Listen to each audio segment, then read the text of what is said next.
A dor de cabeça é a mais democrática das chateações. Estima-se que 94% dos homens e 99% das mulheres já sentiram ou ainda vão sentir uma crise de dor de cabeça ao menos uma vez na vida. Só que na maioria dos casos, a gente está falando de um sintoma que decorre de outro problema. É a dor de cabeça causada após exagerar no álcool, ou depois de ficar muito tempo sem comer, ou é mesmo aquela dor de cabeça que acusa uma doença, como gripe, meningite e mesmo um câncer. Só que, para uma parcela considerável das pessoas, a dor de cabeça é uma doença em si. De 15% a 30% da população, mais ou menos, sofre com enxaqueca, cefaleia do tipo tensional e outros tipos de dor de cabeça. É muita gente. E como o dia 19 de maio foi o Dia Nacional de Combate à Cefaleia, o podcast Detetives da Saúde dedicou um episódio todinho ao problema. Esse episódio, aliás, tem apoio da Lips Farmacêutica. Bom, eu sou o Telro Preste, eu sou editor da revista Saúde e junto comigo nesse bate-papo está o repórter André Bernatti, que, aliás, já me contou que às vezes tem umas crises de enxaqueca. Tudo bom, André? Fala, Theo, tudo bom? Enfim, vamos falar aí desse problema que está entre os mais democráticos, né, de todos. Pois é, o André, inclusive, a gente fez uma reportagem tempos atrás falando sobre essas dores de cabeça, inclusive ele falou em primeira pessoa, então temos um repórter com bastante mérito para estar aqui nesse momento. Agora, a gente também está com a neurologista e cefaliatra Thaís Villa. Ela é chefe do setor de investigação e tratamento das cefaleias da Universidade Federal de São Paulo. Ela, aliás, já ajudou a revista Saúde algumas boas vezes para entender esse universo das dores de cabeça. Tudo bom, doutora Thaís? Tudo bem, é um prazer sempre estar com vocês, dessa vez diferente no formato de podcast. Então acredito que vai ser uma conversa muito interessante, muito válida para todo mundo aí ouvir. Um prazer de novo. Antes da gente começar, fica apenas um alerta de que o áudio não pode estar perfeito, pessoal. Talvez ele não esteja excelente. É porque a gente segue gravando o podcast à distância, cada um na sua casa ou no consultório, para contribuir com as medidas de isolamento social que são tão importantes para frear a transmissão do coronavírus nesse momento. Aliás, doutora Thaís, assim, falando de coronavírus, não dá para fugir do tema, né? Mesmo quando o assunto é cefaleia. Dor de cabeça pode ser sintoma do coronavírus, só para quem está ligado muito nesse assunto? Pode, mas não é um dos sintomas mais importantes e muito menos específicos para o Covid-19 ou para a infecção por coronavírus. Os sintomas mais comuns, como todo mundo já falou aí bastante na mídia, é tosse, né, falta de ar. A dor de cabeça, ela fica um sintoma que pode acontecer, mas a gente vê em torno de 10% a 20% das pessoas. Mas, em compensação, a dor de cabeça provocada pelo estresse da pandemia, sim, vai ser um problema bastante grande. A gente que tem redes sociais e mesmo fala com os pacientes, a gente vê que o impacto do gatilho de estresse agudo que as pessoas estão vivendo por conta do medo, do contágio, do distanciamento social, da incerteza ainda do curso da pandemia, isso vem aumentar bastante a frequência de crises na pessoa que já é predisposta. Então, esse vai ser um problema lá na frente grande para a gente não tem dúvida. Entendi. Bom, doutora, então vamos começar ali com algumas palavras, né? Esse jogo de palavras. Dor de cabeça é sinônimo de cefaleia? E quais são os principais tipos de cefaleia? Dor de cabeça e cefaleia é a mesma coisa, é isso mesmo, é um sinônimo. A diferença é que dor de cabeça é como a gente fala com o paciente, é o termo leigo chamado, e cefaleia é o termo técnico. Então, se você for no médico e ele falar para você que o seu diagnóstico é cefaleia, ou mesmo num pronto-socorro, ele está falando que você tem dor de cabeça, só isso. E dor de cabeça, primeiro, ela é um sintoma, né? Então, antes da gente falar tipos, primeiro ela é um sintoma de que algo não vai bem no organismo. Sempre tem que ir atrás do porquê daquela dor de cabeça. Igual dor em qualquer lugar, a dor é o sinal de que algo não vai bem, de que algo está errado. No caso onde a dor de cabeça é um sintoma importante de uma doença, como a enxaqueca, que é aquela que mais incapacita as pessoas, é bastante frequente na população, aí sim a gente fala das doenças que provocam dor de cabeça com frequência, sendo ela a própria doença, né? A enxaqueca é extremamente comum, é a mais incapacitante delas. A cefaleia do tipo tensional são dores de cabeça mais pontuais, realmente, com gatilhos às vezes semelhantes à enxaqueca, mas com incapacitação muito menor. Então, essas são as duas mais comuns. Aí tem tipos bem mais raros, que numa conversa com o neurologista você vai conseguir diferenciar. Mas o importante é que a dor de cabeça ela tem que ter uma causa e ela tem que ser aguda e se resolver. Se ela começar a ficar repetindo, acontecendo frequentemente, é bom sempre procurar um diagnóstico médico da causa daquela dor de cabeça, que a maioria das vezes vão ser enxaqueca ou a dor de cabeça do tipo tensional. E, doutora Thaís, e ainda nesse campo, né, de diferenciar né, quando é um sintoma de outra doença, quando é uma doença em si, eu queria também entender um pouco qual que é a diferença quando é um quadro agudo e quando ele vira crônico, quando que vocês consideram que, né, é uma cefaleia crônica? Sim, existe um quadro agudo, eu tenho uma dor de cabeça, por exemplo, até usando aqui o coronavírus. Então, eu tive uma dor de cabeça pela infecção por coronavírus, eu curei do coronavírus, passou a fase de infecção, a dor de cabeça desaparece junto, né? Então, isso é um quadro agudo. Então, mesmo no caso da enxaqueca, ela não é uma doença aguda, ela acaba sendo uma doença crônica. De qualquer forma. Crônica por quê? Porque essas dores tendem a se repetir. E a gente chama das cefaleias ou dores de cabeça crônicas quando acontecem em uma frequência de mais da metade do mês, então 15 dias ou mais por mês, por pelo menos 3 meses. Então, o ideal é a pessoa estar sempre observando a sua frequência. Mas isso gente, já passou da hora de procurar, né? Um neurologista ou um médico. Aí a pessoa, infelizmente, procura muito nessa hora. Na verdade, quando a dor de cabeça, ela está todo dia.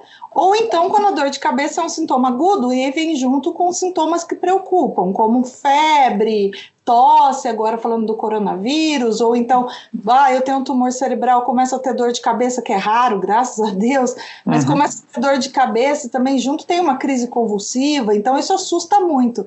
Mas ter dor de cabeça, infelizmente, era para assustar, mas não assusta as pessoas. Ele é um sintoma que a pessoa banaliza bastante, porque é comum.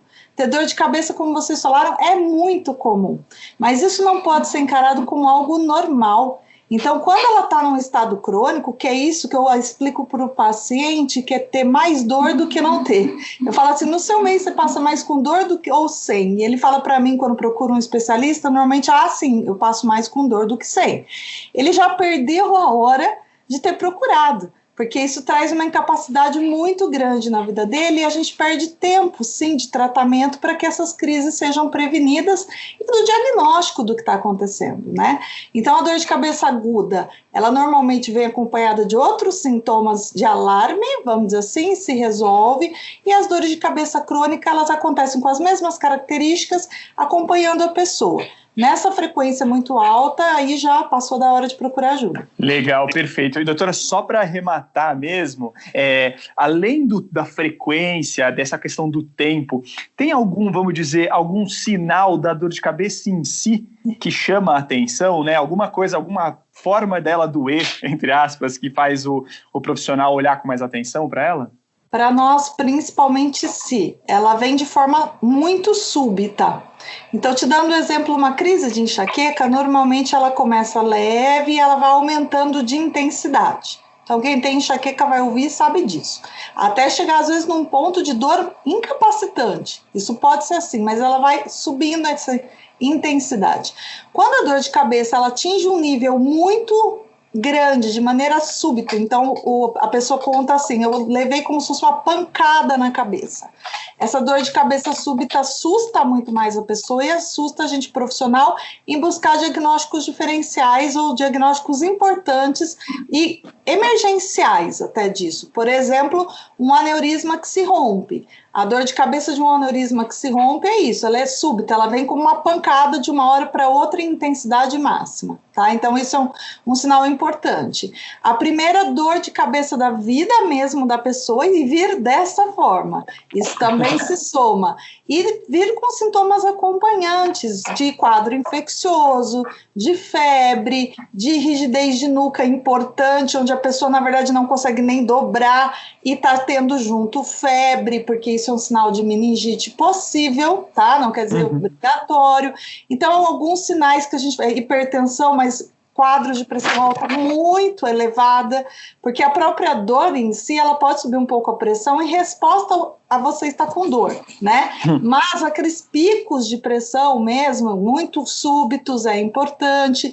Vômito, muito importante, não sendo isso uma característica da dor de cabeça da enxaqueca, da pessoa já tem enxaqueca. Então, são sinais de alerta com crise convulsiva. Então, tudo isso são sinais de alerta para... Normalmente, a pessoa procura o pronto-socorro nessas horas. E para nós, médicos, buscar o atendimento emergencial dessa pessoa, né? E doutor, falando um pouco da enxaqueca, até como tu comentou, né, eu fiz uma reportagem recente, até contava um pouco da minha experiência, né, com enxaqueca. Assim, ainda bem, faz muito tempo que eu não tenho, mas eu lembro que a primeira vez que eu tive, o que me chamou muita atenção e o que trazia uma agonia é a dor na cabeça, era só um sintoma, né? Assim, antes vinha o que os médicos chamam de aura, né? Uma alteração visual ali, como se fossem manchas na visão, e aí isso se desenrolava durante alguma hora, alguns minutos, aí depois vinha a dor, que comecei a falar, às vezes era incapacitante, ter que ficar deitado num quarto escuro sem fazer nada, e aí na sequência, né, no outro dia, vinha enjoo, vinha náuseas, vinha como se fosse um dolorido, assim, parecia que eu tinha feito exercícios. A enxaqueca, né, ela não é só a dor, né, ela tem todo um ritual ali com ela, né? Não, a enxaqueca, esse é o primeiro mito que eu acho que a gente deve quebrar. Infelizmente, ainda se fala das doenças de dor de cabeça, mas não é a forma mais correta, na verdade, em relação à enxaqueca. A enxaqueca ela é uma doença, primeiro, neurológica. Ela é uma doença que acomete o cérebro e a função e a resposta dele aos estímulos do ambiente, que a gente chama de gatilhos, tá? E realmente não é só a dor de cabeça. A dor de cabeça é um dos sintomas da enxaqueca. Você elencou vários sintomas possíveis e que inclusive podem acontecer sem dor de cabeça. Então a pessoa pode ter esse sintoma de aura que você contou, que aí a enxaqueca tipo com aura, que a gente tem 2 tipos de enxaqueca. As pessoas pensam que tem um monte de tipo de enxaqueca, então, mas não é não. A gente tem enxaqueca que nunca aconteceu, esse sintoma visual, neurológico que é a aura, e aqueles que antes da dor ou junto dela acontece esse sintoma neurológico, que o mais comum é o visual, como você descreveu, que a gente chama aura. Então a enxaqueca com aura, ela é bem mais grave, ela precede com esses sintomas visuais que podem durar até 1 hora, exatamente como você falou, e daí ela pode dar essa dor de cabeça intensa, depois disso náusea, vômito, tonturas, sensação de fraqueza, mal-estar, sudorese pelo corpo, cai a produtividade, a pessoa pode estar com a memória e a atenção muito prejudicada, alterações de humor, alterações do sono, até do trato gastrointestinal. Então, todos esses sintomas podem acompanhar uma crise e podem acontecer entre as crises também de dor de cabeça do paciente. Então, a enxaqueca é muito, muito mais que uma dor de cabeça. Quem tem vai estar ouvindo sabe do que a gente está falando. Por isso que ela é uma doença tão incapacitante, na verdade. Legal, e acho que aí, né, a gente tem até uma pesquisa de um tempinho atrás da Aliança Europeia para Enxaqueca e Cefaleia, que, né, ouviu bastante gente com enxaqueca de 31 países, Brasil incluso, e você vê uns dados impressionantes, né, de que 45% afirmaram que tiveram uma redução na produtividade após o início das crises, 17% precisaram faltar no trabalho, né, 82% sentem prejuízo na vida social e 56% desistiram de atividades diárias e hobbies. É muito além da dor de cabeça, né, doutora Thaís? É um impacto no dia a dia impressionante. O impacto é muito grande e estudos já bem recentes, inclusive, colocam a enxaqueca como a doença mais incapacitante num grupo de pessoas jovens que vai dos 20 aos 50 anos, a mais incapacitante. Nossa. Então, tanto homens quanto mulheres que sofrem dessa doença, em termos de incapacitação geral, e todos esses dados que você está falando mostra isso. O quanto a pessoa com enxaqueca perde na vida. E tem a questão também dela não estar presente ao trabalho, não estar presente muitas vezes nessas atividades, ou ela está presente, mas ela não consegue render o que ela precisa. Então, ela está no trabalho, mas com aquela dor, aquela tensão ruim, mal-estar, fadiga, cansaço, ela não rende. Ela não tem o rendimento, ela está de corpo presente, mas nota o quanto a doença tira dela o rendimento na escola, no trabalho, realmente poder estar presente ou estar realmente bem para viver com os seus familiares os momentos importantes, e também os hobbies que são, eu falo sempre para o paciente que é a primeira coisa que eles deixam de lado. A limitação começa por isso, começa por hobbies, atividade de lazer, exercícios físicos, o último é o trabalho, e aí a pessoa muitas vezes vai extremamente debilitada mesmo trabalhar e não rende até um ponto que ela não consegue ir. Então tem estudos que mostram mesmo até a perda econômica para o paciente e até para a própria economia que a enxaqueca como a doença incapacitante ela pode causar, né?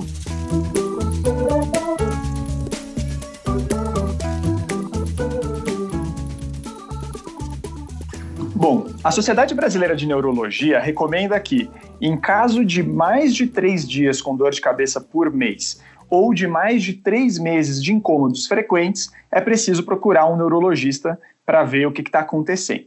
Parece relativamente simples, mas a gente tem estudos dizendo que o diagnóstico de uma cefaleia crônica chega a demorar 5 anos, doutora Thaís. Primeiro, eu queria ver se de fato isso bate com a realidade mesmo e por que demora tanto. Muito mais. Olha. Que 5 anos. Na prática da gente, a gente vê pessoas que têm enxaqueca crônica, que é essa frequência de dores de cabeça alta, acima de 15 dias ao mês, que procurando o diagnóstico tem dificuldade em conseguir esse diagnóstico e tem uma procura de 10, 15 anos, começam na adolescência e vão ter diagnóstico aos 30, 35 anos. Então, pode ser bem mais do que 5 anos, né? Então, e tem alguns motivos para isso. A primeira coisa é isso, é o que eu disse. A pessoa deveria procurar, se ela tem, vamos dizer, quase que toda semana, o que dá 3 crises, é quase semanal. Para a pessoa entender, quem está ouvindo, fica mais fácil. Então, se toda semana você tiver uma crise de enxaqueca principalmente, porque é aquela que vai fazer procurar o médico, tá bom?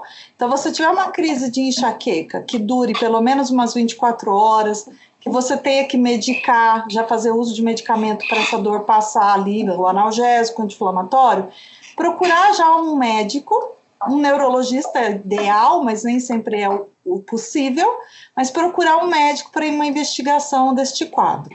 As pessoas fazem isso? Não. Na maioria das vezes não. Tá? Por quê? Porque dor de cabeça é normal, infelizmente. Esse é o pensamento ainda das pessoas. Ter dor de cabeça é normal, é comum. Eu vou no balcão da farmácia, tento um primeiro remédio analgésico, o segundo, o terceiro, o quarto. Quando que ele vai procurar o neurologista? Ele vai procurar o neurologista nessa fase, a maioria das vezes, que a gente chama já de estar crônica, que está com mais dor do que sem, ou quase isso. O que já está levando uma incapacidade importante da vida dele. Quando ele vê que os analgésicos que ele acha que é só isso, porque é só uma dor de cabeça, então não estão funcionando mais. Então, se as pessoas procurassem nessa fase que é preconizado, a gente conseguiria prevenir que essa doença ficasse crônica, como a gente conversou, e principalmente diminuir bastante os anos de incapacitação que as pessoas têm, achando que não tem o que fazer e vão procurar também tardiamente. Uma outra dificuldade, muitas vezes, é também ter o neurologista, né, acessível. A gente sabe, a gente está num país onde existem muitas dificuldades de saúde e muitas vezes ele não tem um neurologista acessível para que ele consiga essa consulta. Então, também existe isso. E também falta muito treinamento dentro da classe médica em relação ao diagnóstico da enxaqueca como doença e como ele deve ser feito. E para você ter uma ideia, na faculdade, dificilmente a gente tem uma aula, ou tem uma aulazinha sobre esse assunto, sendo que é a doença das mais prevalentes na população e é mais incapacitante no adulto jovem. Então, existe também uma banalização, vamos dizer assim, no próprio currículo médico sobre isso. Então, a gente tem problema em todas as pontas, né? Como Sociedade Brasileira de Cefaleia, Academia Brasileira de Neurologia e vocês da imprensa, que nos ajudam muito, a nossa missão é divulgar isso para que a população tenha mais acesso e a informação deles mesmos procurarem mais cedo realmente os profissionais e interessar os profissionais a estudarem mais o assunto também. E doutora, pensando no cenário ideal, né, de que o paciente procurou, né, o médico nessa janela de oportunidade, né, que o tratamento vai ser mais tranquilo, e enfim, esse médico é um especialista, um neurologista, como que é a rotina, assim, que exames vocês costumam pedir para investigar, né, aquela dor de cabeça, saber a origem dela, entender qual seria o melhor tratamento, né, para esse paciente? Na verdade, ele vai procurar principalmente por enxaqueca, o que a gente falou, é uma doença que já os estudos mostram 15% da população sofrendo com ela, mas esse estudo é antigo, esse estudo populacional que a gente tem no Brasil é de 2009, né? Então já faz mais de 10 anos, a gente sabe que é, na verdade, muito mais pessoas. E o diagnóstico é feito clinicamente pela conversa, aquilo que a gente chama de anamnese médica, né? Então, pela história do paciente. Então, esse neurologista vai tirar toda a história do paciente e existem, sim, critérios clínicos ou sintomas típicos, vamos chamar assim, que levam o neurologista a fazer o diagnóstico sem exame nenhum. Porque se a doença é uma enxaqueca, eu posso pedir 10 exames para o paciente, vai vir tudo normal. Tá? A enxaqueca não aparece em exames. Ela não é uma doença que tem uma diferença na anatomia do cérebro, ela tem uma diferença nessa função de como o cérebro está realmente funcionando e reagindo, principalmente, como eu disse, aos estímulos do ambiente. E a gente não tem como ver isso numa ressonância, numa tomografia, que são exames que vão ver a anatomia. Então, não tem nenhum exame que diagnostique a enxaqueca. Se o neurologista desconfiar que não é isso, que a causa da dor de cabeça é secundária a um outro problema, então ele é um sintoma, como dissemos, de outro problema, aí ele vai pedir os exames pertinentes. Mas para enxaqueca, não tem exame que faça o diagnóstico, é só consulta médica bem detalhada mesmo. Legal. E aí a gente, falando um pouco dessas dores de cabeça crônicas, doutora, entrando um pouco no tratamento, né? Primeiro, a gente tem vários remédios isentos de prescrição, né? Eles estão na farmácia ali. E a questão é quando eles devem entrar em cena e quando eles não devem entrar em cena. Eu queria entender um pouco com a senhora sobre isso. Na verdade, nós temos vários medicamentos, inclusive até com enxaqueca no nome deles, né? Nos balcões das farmácias, que, na verdade, o paciente é o que ele mais usa. Ele tende, como eu disse, a busca ao médico demora por essas todas as situações, mas a banalização da própria pessoa em achar que é uma dor de cabeça forte, como a enxaqueca hereditária, toda a minha família tem mesmo, a própria mãe, por exemplo, a avó tem lá também os analgésicos em casa, toma aí que isso ajuda a mim. Não é esse o hábito, né? O hábito não é o conselho de um familiar que tem enxaqueca para o outro, não é a maioria das vezes procura um neurologista, toma esse remédio aqui que esse para mim funcionou, entendeu? E ele vai chegar também no balcão da farmácia falando que às vezes até sabe que tem enxaqueca ou fala que está com uma dor de cabeça que ele tem há muito tempo, e o balconista da farmácia vai prescrever, estou pondo uma aspas aqui que vocês não me veem, prescrever medicamentos comuns. Inclusive esses medicamentos analgésicos estão entre os mais vendidos do Brasil, né? Então são os medicamentos que têm de longe as maiores vendas, isso já tem pesquisa sobre isso de marketing e tudo. E quando ele deve entrar? Primeiro, eu preciso ter o diagnóstico do que é essa minha dor de cabeça. Porque, por exemplo, se eu tenho dor de cabeça por dengue, tá? É um sintoma de dengue. E eu tenho isso, eu não posso tomar qualquer remédio da farmácia que tenha, por exemplo, ácido acetilsalicílico.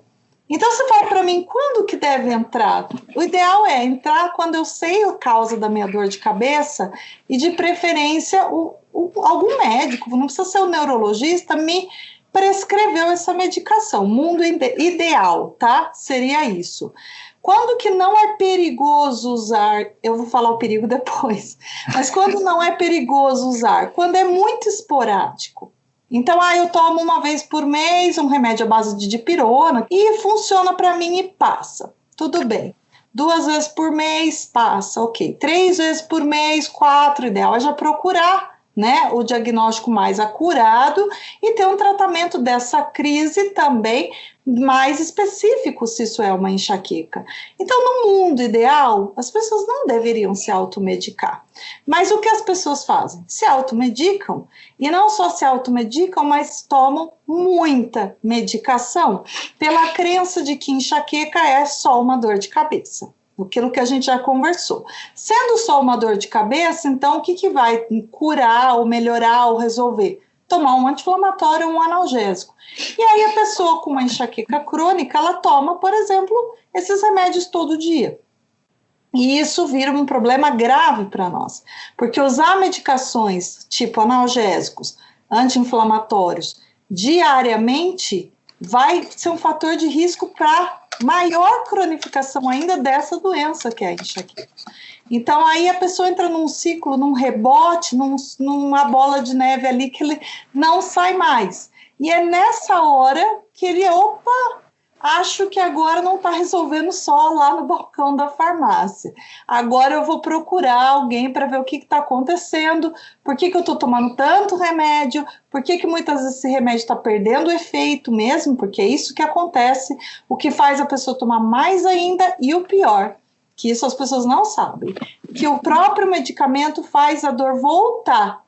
Ele é a causa da próxima dor do paciente, que a gente chama de dor de cabeça por uso excessivo de medicações de crise, tá?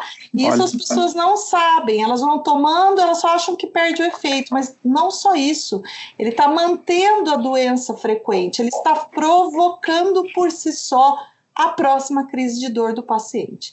Então, eu falei, nesse momento que isso vira um quadro grave, e hoje eu falo um problema de saúde pública.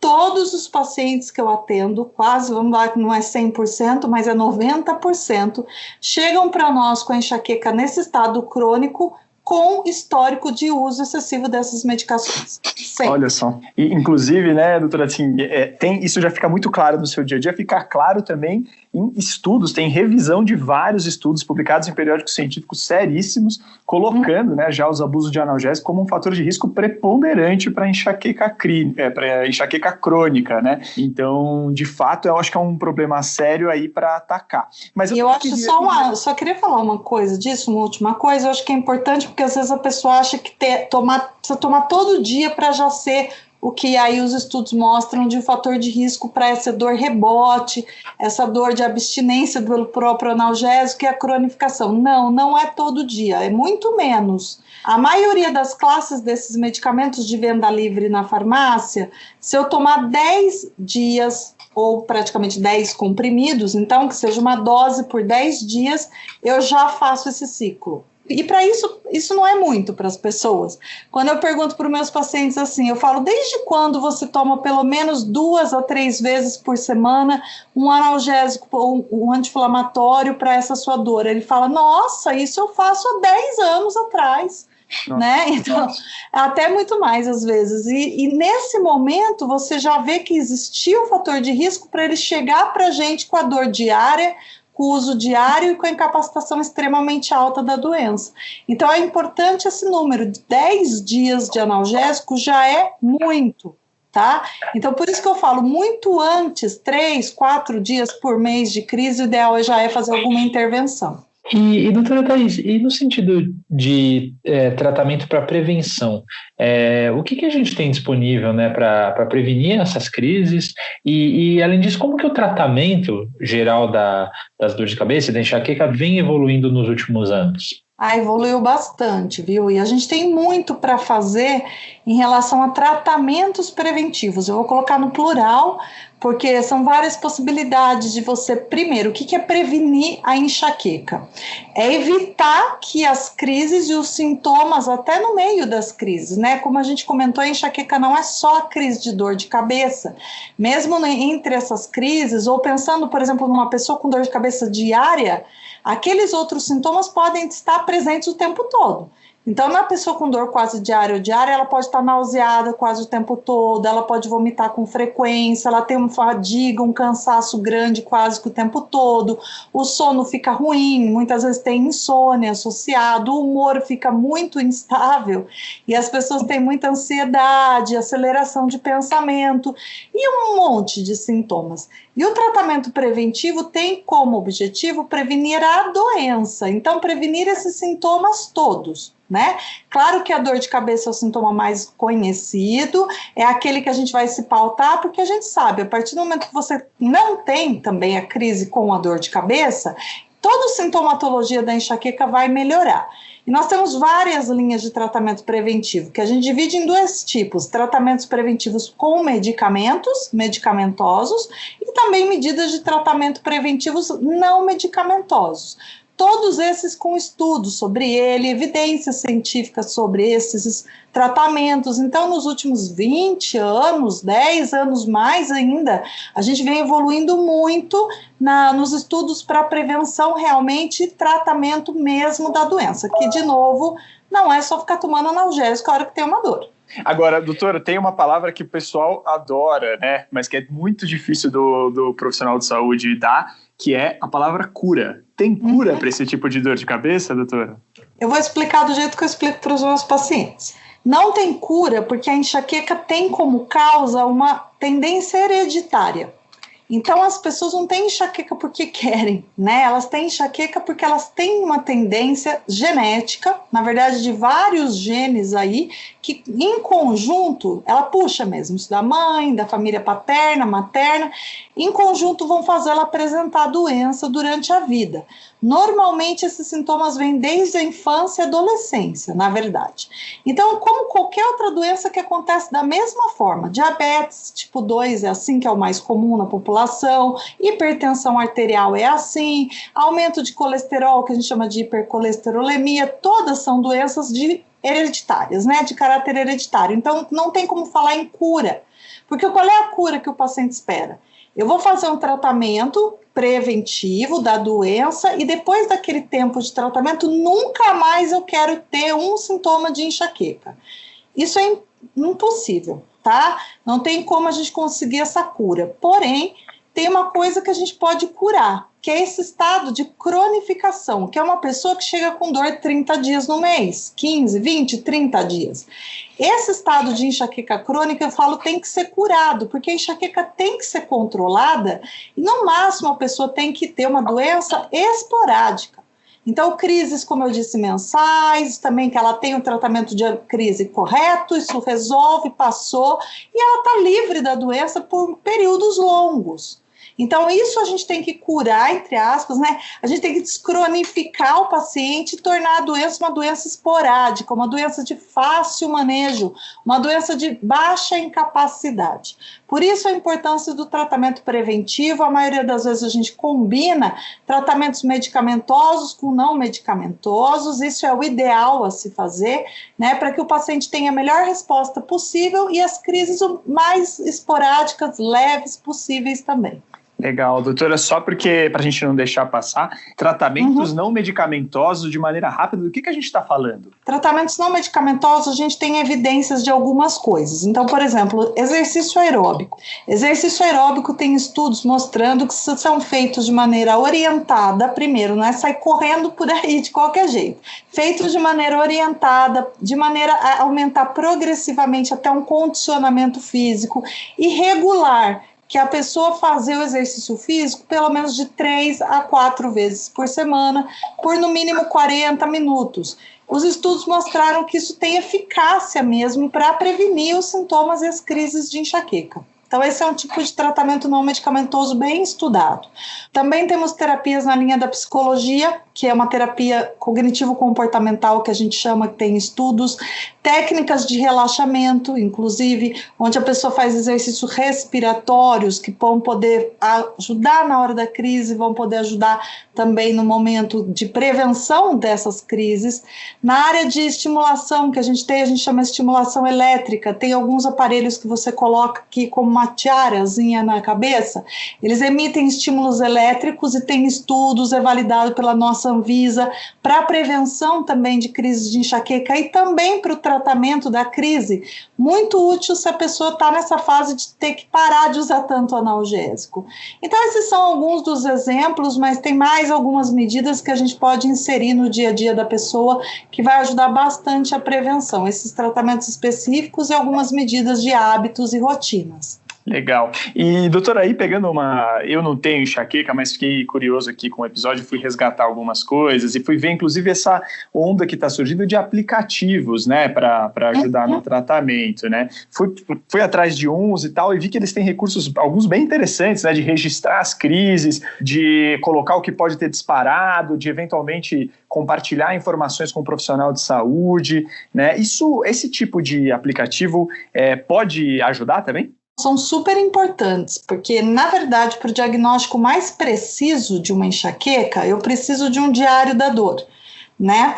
E hoje em dia, isso pode ser feito em papel, a pessoa pode anotar num caderninho, tudo, mas com o celular na nossa mão o tempo inteiro, os aplicativos que trazem esse diário da dor são, para nós, um instrumento diagnóstico. Então, você falou, quais exames ajudam? O diário da dor ajuda muito no diagnóstico. Eu falo para o paciente, olha, você tem que fazer o diário, porque o seu diário é meu exame. É que nem quando o seu clínico pede exame de sangue de check-up para você. O diário é a mesma coisa para mim. Então, se você não vier, eu não consigo saber exatamente quantos dias de dor você tem, exatamente os gatilhos que lhe provocaram, a intensidade da dor, qual medicação você usou e a quantidade naquelas crises. Então, esses aplicativos, eles tendem a trazer muita informação para a gente, tanto para o diagnóstico, como depois para o acompanhamento. Porque aí o paciente a gente vai acompanhando durante o diagnóstico, mas no acompanhamento de um tratamento preventivo, a gente vê a redução de dias de dor mesmo, os gatilhos já não provocam tanto mais a crise como antes, a pessoa então vai anotando tudo isso e a gente tem essa condição de olhar o paciente de maneira completa. Então, os aplicativos hoje em dia são um instrumento fundamental para nós. Legal, você até falou diário, né? Tem um aplicativo chamado Diário da Cefaleia, é bem isso, eles funcionam como diários mesmo. É isso aí. Mas bom, então você já chegou a mencionar, doutora, mas então vamos agora para a terceira parte da nossa conversa, que é sobre um cotidiano, vamos dizer, com menos dores. Lembrando que esse é um podcast especial para o Dia Nacional de Combate da Cefaleia e tem o patrocínio da Lips Farmacêutica.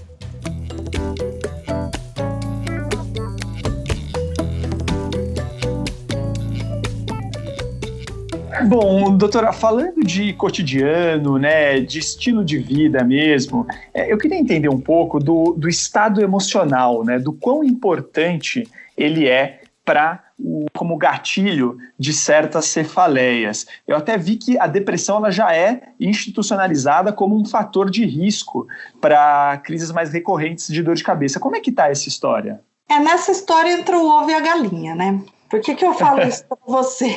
Eu não sei qual é o ovo, qual é a galinha disso. Porque a pessoa com enxaqueca, e quanto mais crises ela tem, a gente comentamos aqui no podcast que um dos sintomas da enxaqueca são alterações de humor, tá? E essas alterações de humor são para um humor mais ansioso, um humor que muda muito, oscila muito de um dia para outro e até com sintomas depressivos mesmo, né? Então, a própria enxaqueca, ela já produz um humor dessa forma. Se esse humor está piorando, para nós já é um sintoma que piora e mostra que o quadro da doença está mais grave. E isso faz com que mais dor aconteça. É o que a gente chama um sintoma da enxaqueca que também vira um gatilho. Você entendeu? Então, quanto mais ansiedade eu tenho pela doença, mais essa ansiedade é um gatilho para que eu tenha mais dores de cabeça e piora da doença. Então, a gente entra nesse ciclo vicioso. Nessa questão é muito importante um tratamento preventivo, e daí os tratamentos preventivos que eu não falei muito medicamentoso, vou falar, é importante que entrem. Esses sintomas que não são a dor de cabeça, sintomas de humor, de sono, de atenção, de memória, acontecem porque o cérebro da pessoa com enxaqueca tem uma certa instabilidade, tá? Então ele é muito mais sensível e principalmente hiperexcitável. Na hora que você faz um tratamento medicamentoso, a gente tem uma linha de tratamentos de medicamentos orais, que esses são os que a gente usa mais tempo, mas não por isso menos eficazes, onde a pessoa vai tomar medicamentos todos os dias, como um medicamento de pressão alta, um medicamento de diabetes, para que ele realmente evite esses sintomas todos. E muitas vezes tratar a doença enxaqueca com os sintomas de humor que acompanham, muitas vezes humor depressivo, que pode virar um quadro depressivo maior, vai reduzir esses sintomas de humor também. Então é muito importante a gente entender que a enxaqueca é a mãe dos problemas no paciente que tem essa doença. E tratar a base é muito importante. Aí medicamentos orais diários podem fazer isso. Eu vou citar um de primeira linha por estudos mesmo. Aquele que tem o maior nível de evidência nos estudos é uma medicação que chama topiramato. Estou falando aqui o nome da substância, mas ele é muito estudado e deve ser tomado diariamente depois de uma consulta neurológica. Tá?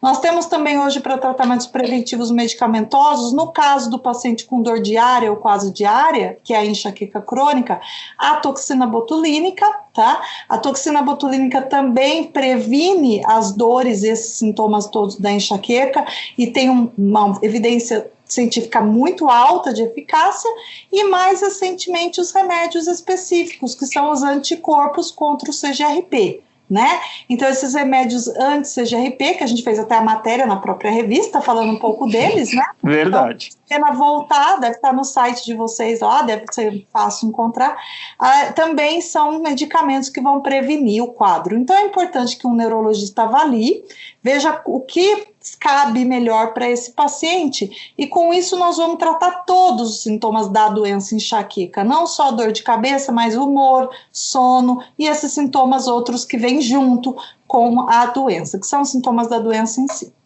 E, doutora Thaís, tendo, né, essa ideia de que, né, do estado emocional visto como um gatilho, né, para dor de cabeça, enfim, queria perguntar também sobre a questão da alimentação e de bebidas alcoólicas, né, porque é muito comum a pessoa falar, poxa, eu tive ressaca e tive uma dor de cabeça aguda, ou a pessoa fala, eu comi um queijo, um chocolate, ou pelo contrário, né, fiquei muito tempo sem comer e estou com dor de cabeça. O que existe de mito e verdade nessa relação entre comidas, bebidas e dores de cabeça?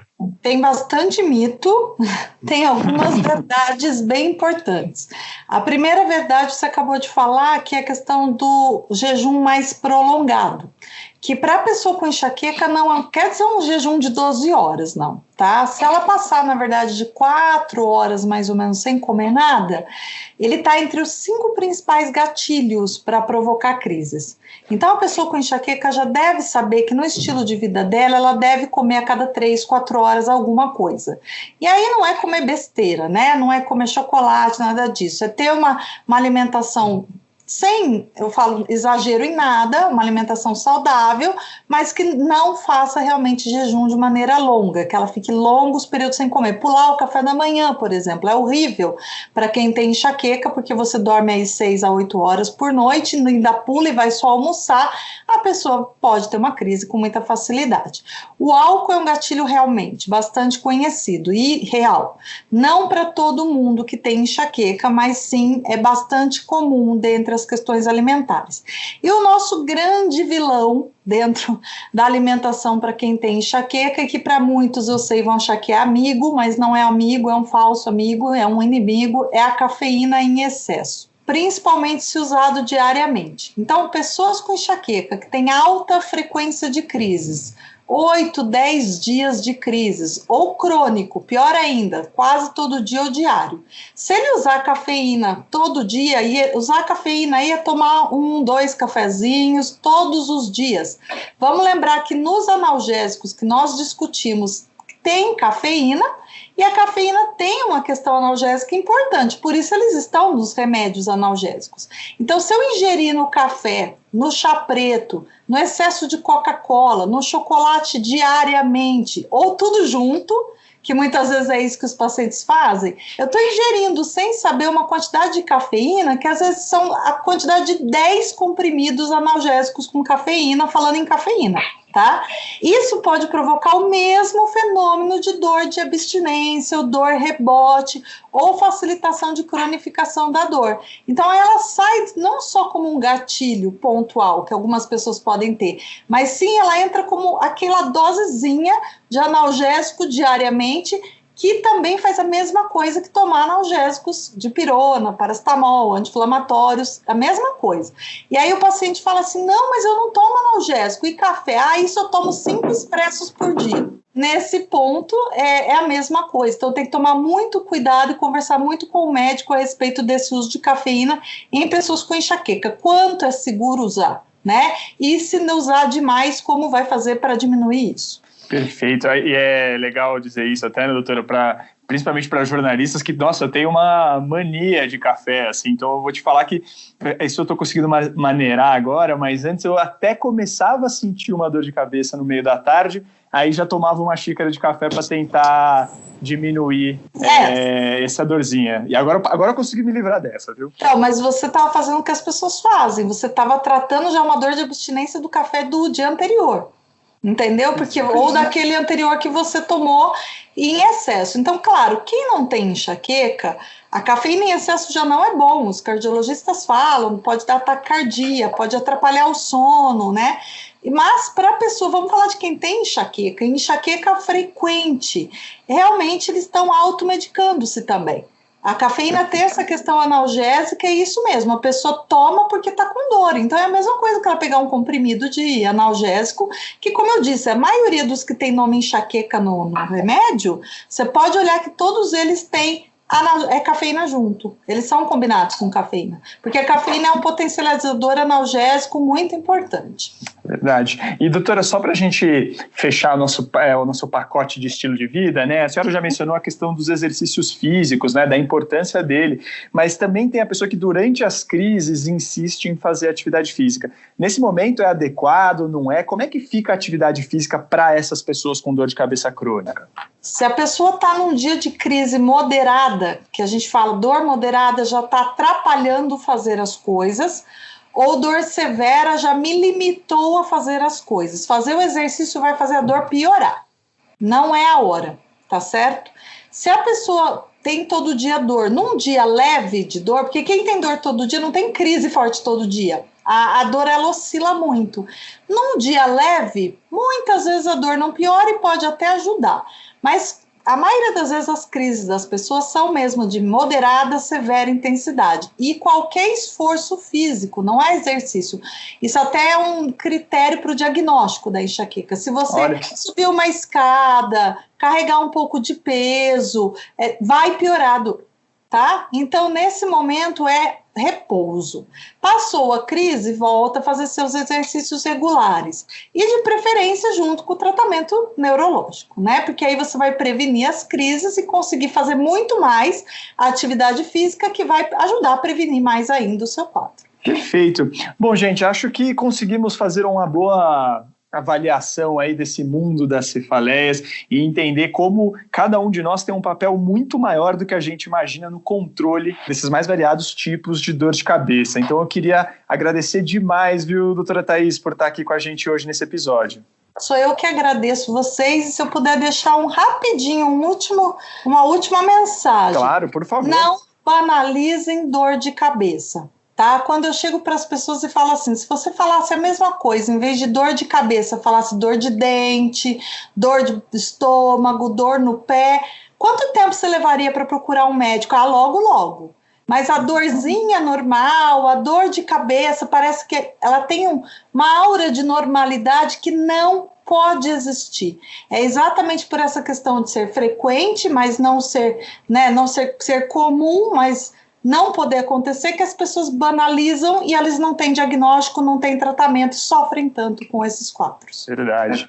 André, obrigado por estar aqui hoje também, obrigado por compartilhar um pouco da sua experiência também com a enxaqueca. Eu estou torcendo para ter melhorado também por aí. Sim, ainda bem, não tive nenhuma crise aí nesses últimos meses e espero continuar assim, né, pelos próximos meses também. Obrigado pela oportunidade e obrigado à doutora Thaís por, mais uma vez, né, ter ensinado tanta coisa bacana e ter deixado tantos recados importantes para a gente e, claro, para os nossos ouvintes. Perfeito. E, bom, esse episódio que teve patrocínio da Lips Farmacêutica tem a edição e a mesa de som do Rafael Bertazzi. Rafa, obrigado pelo apoio de sempre.